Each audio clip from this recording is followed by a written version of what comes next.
Welcome back to the Clinical Leadership Podcast. I'm your host, Dr. Alex Earl, and today we are talking about money. More specifically, we are talking about how and where most rehab chiropractors spend their money and why I think it's backwards. So let's talk about this. Let's talk about this for a second that most clinicians don't think about until, well, to be frank, until it's too late. It's this idea of capital allocation. That's basically a fancy way of saying, where do you put your time? Where do you put your energy? Where do you put your money? Because every decision we make, there's an opportunity cost with that decision. And when I look at how most rehab chiropractors invest in their careers, I see something very consistent. They invest heavily in clinical education. They invest almost nothing in business education. And that imbalance explains why so many talented clinicians struggle financially. I've said it before that some of the smartest chiropractors I know struggle financially.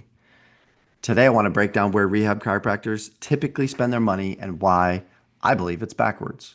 And I should be clear that I am an educator, a chiropractic educator. I've had Midwest Rehabilitation Institute. It started as a partnership back in 2013 and 2014. And I've been the sole owner of Midwest since about 2016, maybe early 2017, I think it was. So before I go any further, I need to clarify something that education, clinical education does matter. I've invested tens of thousands of dollars, well, probably at this point, well over six figures on clinical education, whether those were rehab courses, strength training courses and certifications, all sorts of movement-based courses. I've organized well over 250, maybe even closer to 300. I stopped keeping track of them. All in the movement, functional rehab, strength training, all in that model, all in that category of education. Pain science as well. I can't forget pain science. And all of that is important, but here's the problem. Most clinicians assume if I just get better clinically, the business will take care of itself. And unfortunately, that's just not how it works. Trust me, I should know because I was that type of clinician for 3 years. You can be an incredible clinician and still struggle to attract patients, communicate value, price accordingly, and grow a business that's sustainable. Clinical excellence is necessary, but it is not sufficient. So let's go over some math and what I would like to refer to as the hidden math of career investment. Imagine a chiropractor spends $15,000 on clinical courses over the span of 3 years. That's not unusual, especially if you're taking some of these advanced courses that really have evolved into mentorship, where it's not just you take a course that's 8, 10, 12 hours long. You pay the 1,500, you pay the 2,500, I think is what ART used to be. I don't know. It's been a while since I looked up ART prices. But you're seeing this evolution of clinical courses become more mentorship, in which case they are spread out over months or maybe even years, as opposed to just kind of transactional, pay $1,000, get a TPI certification. Now there's more mentorship baked into it.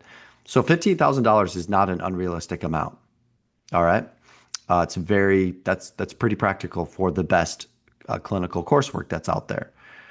Now you need to ask yourself, how much of this investment actually improved your ability to attract new patients, convert evaluations into care plans, structure your own pricing, build systems into your business, and grow revenue? And for most clinicians, the answer is very little. Not because the education wasn't good. I mean, there's incredible minds out there that are putting on courses, incredible clinicians that are teaching. So the education is top notch, but because it didn't address the business side of practice ownership. And that's the piece that determines whether your clinic grows or plateaus or goes downhill.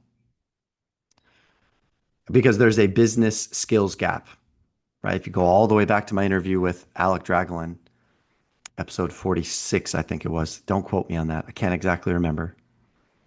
We talk about how there's a clinical skills that have just shot up through chiropractic school, and immediately after you graduate to grow, there's a desire for a lot of us to sharpen our clinical skill set. And the business side is often lagging behind. So Alec used his hands even and said, I wanted to grow my clinical skills, and then I wanted my business skills to rival that. I love that. I'll never forget that because that was something that was true to me, just like it was true to him. And I would guarantee, maybe not guarantee, but I would venture a guess that it would be true to you as well.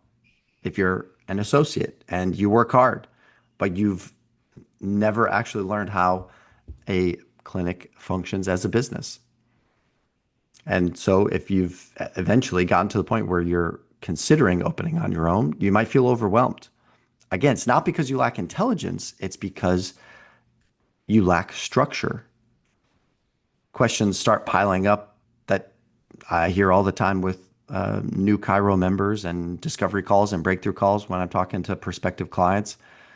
How do I price my services? How do I generate my first patients? How do I structure care plans? How do I communicate value? How do I avoid burnout? These are questions that don't get answered in the clinical setting. They don't get answered at a soft tissue seminar. They only get answered through business education and mentorship. So at some point, if you're thinking, well, I got to start thinking like an owner. Well, if that's the case, every clinician who is capable of more has to make a decision. Am I going to keep collecting certifications? And I've got over 20 myself. Am I going to keep collecting those, or am I going to learn how to build something? Because those are two very different paths to take. One path leads to becoming a very skilled technician. The other path leads to becoming an owner. Neither is wrong, but they just require different skills. If you're listening to this and you're a student, or if you're an associate quietly thinking about opening your own clinic someday, this is exactly why I'm hosting a live training on March 25th called the DC to LLC Framework. Launch your business in 7 days or less. All right. In that training, we're going to walk through the fundamentals of building a rehab practice, like I mentioned last week on the podcast, positioning your clinic, structuring your offer, pricing, having a pricing model for profits, lead generation, and a fulfillment system to generate your first 90 days of business ownership and to get you the big momentum, which is crucial in those first important 90 days.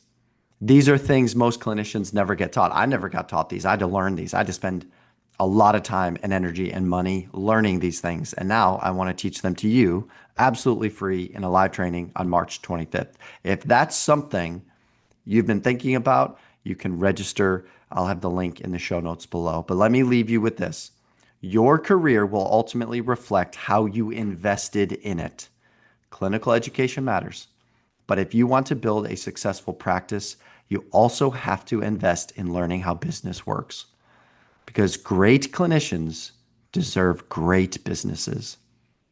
And those businesses don't happen by accident. They happen by design. Thanks for listening. And if you're serious about learning the blueprint for building your own clinic, I hope to see you on the live training on March 25th. Thank you, guys.